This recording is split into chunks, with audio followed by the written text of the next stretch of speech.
Hello everyone, welcome to my channel. तो भाई अब हम बात करते हैं हमारी नेक्स्ट डिजीज की। तो नेक्स्ट डिजीज का नाम है मायोकार्डियस। ठीक है, तो ये तो पता ही है कि ये भी हमारी हार्ट की लेयर ही होती है। तो इसमें इंट्रोडक्शन में इन्होंने बताया है, इससे पहले हमने पेरिकार्डियस की थी।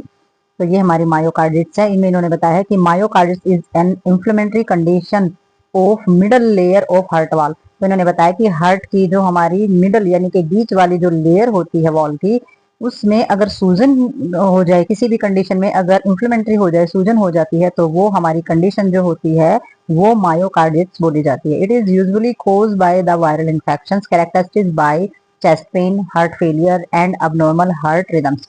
तो इन्होंने बताया है कि इसमें जो कारण है वो वायरल इन्फेक्शन हमारा मेन रह सकता है। तो इसमें विशेषता क्या क्या होंगी? जो चेस्ट का जो एरिया है उसमें दर्द होना स्टार्ट हो जाएगा, हार्ट फेलियर हो जाएगा हमारा, और जो अबनॉर्मल जो हार्ट का जो रिदम है हमारा काम करने का, जो एक सीक्वेंस है काम करने का, वो भी अबनॉर्मल हो जाएगा। तो when it become severe then pumping action of heart weaken and heart would not able to supply sufficient blood to the body. तो इन्होंने बताया है कि जब हमारा हार्ट जो है किसी भी प्रकार का एक्शन करता है तो उसमें क्या होता है, जब पंपिंग करता है तो उसमें वो कमजोर फील करता है, यानी कि हार्ट जो वीक यानी कि कमजोर पड़ जाता है, वो सफिशिएंट ब्लड की सप्लाई जो है वो नहीं कर पाता है। एबिलिटी उसके अंदर ऐसी नहीं होती है, वो एबल नहीं हो पाता है कि भी बॉडी को पूरा का पूरा जो ब्लड होता है वो सप्लाई कर पाए। ठीक है, तो जब इस तरीके की कंडीशन होती है तब हमारी जो ब्लड की जो हार्ट को पंप करने की जो क्षमता होती है वो हमारी खत्म हो जाती है, क्योंकि हार्ट जो है वो हमारा कमजोर पड़ जाता है, वो एबल नहीं हो पाता, उसमें क्षमता नहीं होती है काम करने की। तो डेफिनेशन में इन्होंने बताया है कि एन एक्यूट और chronic inflammation of the myocardium layer. तो ये हमारी यही बताएगी, एक्यूट और कॉर्निक इन्फ्लेमेशन सूजन ये हो सकती है, पुरानी भी हो सकती है, नई सूजन भी हो सकती है। हमारी जो मिडल लेयर है उसके जो हमारी पेरिकार्डियम है और एंडोकार्डियम, पेरिकार्डियम पहले वाली और एंडोकार्डियम हमारी तीसरी लेयर भी होती है पहली, और जो इनके बीच में पाई जाती है वो हमारी मायोकार्डियम लेयर होती है, और उसके अंदर सूजन हो जाती है। ये हमारी कम दिनों से भी हो सकती है और बहुत ज्यादा लंबे समय तक भी रह सकती है। तो इसमें हम थोड़ा सा डायग्राम के अंदर समझेंगे कि कैसी कंडीशन हो जाती है और कहाँ पर हमारी ये लेयर पाई जाती है। तो देखेंगे ये हमारा क्या है, नॉर्मल हार्ट है यहाँ पे। तो नॉर्मल हार्ट के अंदर सारे के सारे हमारे ऑर्गन जिसमें बताए गए हैं, जैसे कि aorta है, अटेरियम्स है, या फिर हमारी आर्टरीज है इसमें। ठीक है, और ये हमारा राइट अटेरिया है, ये फिर हमारा वेंट्रिकल्स है, और ये हमारा लेफ्ट वेंट्रिकल्स है। तो पता ही है आपको हार्ट का रखा फर्स्ट ईयर में। तो इसमें हमारी जो लेयर होती है वो तीनों की तीनों यहाँ होती है। हमने पेरिकार्डियम भी पढ़ी है, फिर मायोकार्डियम होगी और फिर एंडोकार्डियम होगी। तो तीनों लेयर हमारी यहीं पर मिलती हैं। तो ये जो एरिया है, ये जो बिल्कुल व्हाइट वाला एरिया दिखाई दे रहा है आपको, ये हमारी जो मायोकार्डियम लेयर होती है उसके अंदर इन्फ्लेमेशन आ जाती है, या फिर उसके अंदर क्या हो जाता है, सूजन वगैरह हो जाती है, या फिर किसी प्रकार की कुछ अबनॉर्मलिटी उसके अंदर हो जाती है।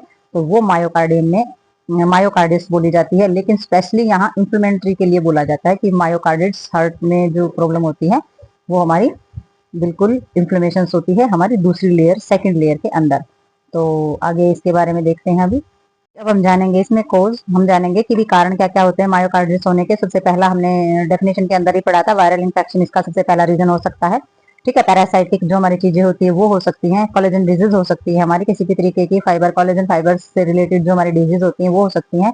बैक्टीरिया की वजह से होने वाले जो इन्फेक्शन हो सकते हैं, फंगस की वजह से होने वाले इन्फेक्शन हो सकते हैं, और इम्यूनिटी सुप्रेस थेरेपी जो होती है वो भी हमारी इस चीज के लिए रीजन बन सकते हैं, मायोकार्डिस इससे हो सकता है। ठीक है, तो नेक्स्ट क्लिनिकल मैनिफेस्टेशन के अंदर इसमें देखेंगे हम, जो चीजें चेक करेंगे उसमें सबसे पहले फटेगी यानी कि थकावट देखेंगे, प्लापेशंस किस तरीके से हमारी चीजें सुप्रेस हो रही है, फीवर देखेंगे, ट्रैकिकार्डिया जो है वो हमारी धड़कन है, बीट है जो हार्ट की, वो देखी जाएगी इसमें।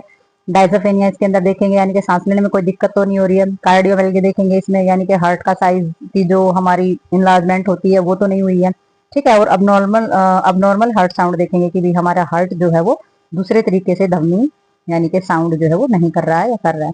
डायग्नोस्टिक एवल्यूशन में इसमें क्या देखेंगे, पेरिकार्डियस जो हमारी है उसका सेम ही हमारा मायोकार्डियस के अंदर सारी चीजें डायग्नोज की देखी जाती है, उसी तरीके से इसके सारे के सारे एक्सरे या फिर कोई भी टेस्ट है वो होता है।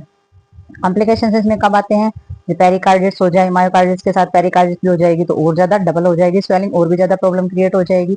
ठीक है, कार्डियोमायोपैथी हो जाएगी, यानी कि कार्डियो के अंदर की जो चीजें हैं वो अबनॉर्मल हो जाती हैं, और हार्ट फेलियर, अगर ये चीजें हो जाती है तो कॉम्प्लिकेशन और भी ज्यादा बढ़ जाती हैं।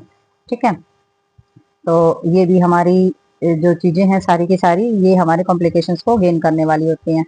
और अगर हम इस चीज को मैनेजमेंट में रखेंगे तो सबसे पहले मैनेजमेंट क्या देखेंगे इसमें, सबसे पहली जो मैनेजमेंट है हमारी वो मेडिकल मैनेजमेंट होगी। तो सबसे पहले एंटी डायजाथर्मिक ड्रग्स जो है वो दिए जाते हैं, जैसे कि इसमें जाइलो जो हमारी दी जाती है, जाइलोसिन दी जाती है, जाइलोकेंस भी होती है इसके अंदर जो ड्रग्स होती है हमारी, और हमारी पेरिकार्डियट्स के अंदर वी कैन गिव दे सकते हैं, मतलब कि सारी की सारी इस प्रॉब्लम के अंदर हम ये ड्रग्स दे सकते हैं।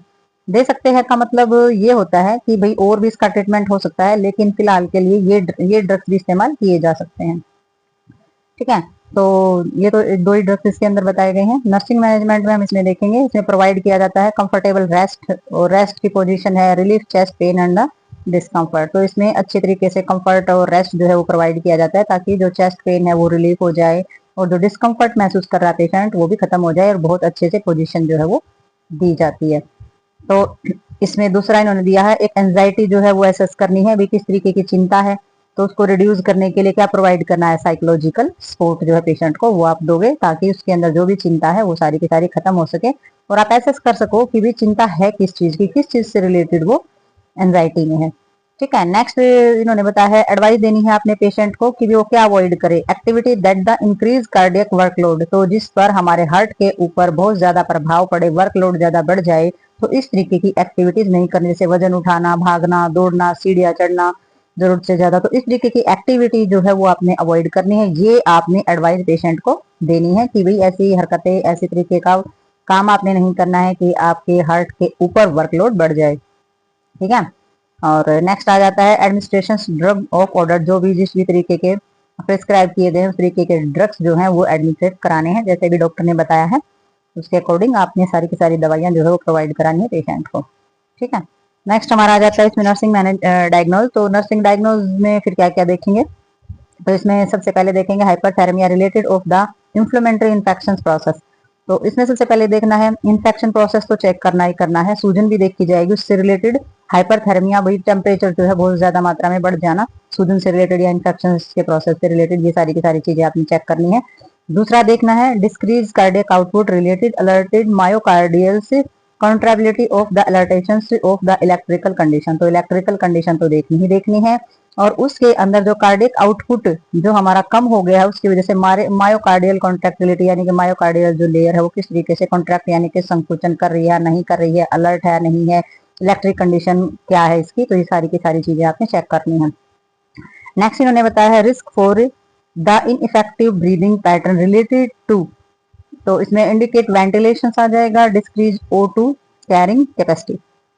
तो इन्होंने बताया है कि भाई आपने जो खतरे से रिलेटेड जो हमारी चीजें हैं, जो ब्रीदिंग है, अगर वो इनइफेक्टिव ब्रीदिंग पैटर्न चल रहा है, अभी सांस जो है वो अलग तरीके से ले रहा है, जो नॉर्मल सांस लेने का जो तरीका होता है उससे हटके अगर कोई पैटर्न चल रहा है सांस लेने का, वेंटिलेशन की कमी महसूस हो रही है और ऑक्सीजन की कमी अगर महसूस हो रही है, तो वो सारी की सारी चीजें भी आपने नोट करनी है। तो कैपेसिटी देखनी है O2 डिस्क्रीजिंग। आगे डिफिशिएट नॉलेज, अगर किसी भी ज्ञान का अभाव है किस किस चीज से रिलेटेड, बीमारी से, कंडीशन से, इलाज से और अपनी केयर से रिलेटेड किसी भी चीज की नॉलेज अगर नहीं है तो वो भी आप देखोगे। ठीक है, दूसरा आपने एंजाइटी से रिलेटेड चीजें देखनी, एंजाइटी किस किस वजह से हो सकती है, चेस्ट पेन है या प्रोग्नोसिस है या ट्रीटिंग इन्वायरमेंट है, अगर इन सभी चीजों को देख करके पेशेंट को बेचैनी फील हो रही है तो वो भी उस चीज का हल भी आप करेंगे। पेशेंट को इमोशनली, फिजिकली, साइकोलॉजिकली सभी तरीके से आप पेशेंट को सपोर्ट करेंगे। ठीक है, तो ये जो हमारी डिजीज है ये यहीं पर होती है खत्म। तो मिलते हैं नेक्स्ट वीडियो में और नेक्स्ट डिजीज के साथ, जिसका नाम होगा एंडोकार्डिटिस, यानी कि हमारी जो तीसरी लेयर होती है वो। तो मिलते हैं नेक्स्ट में, बाय बाय।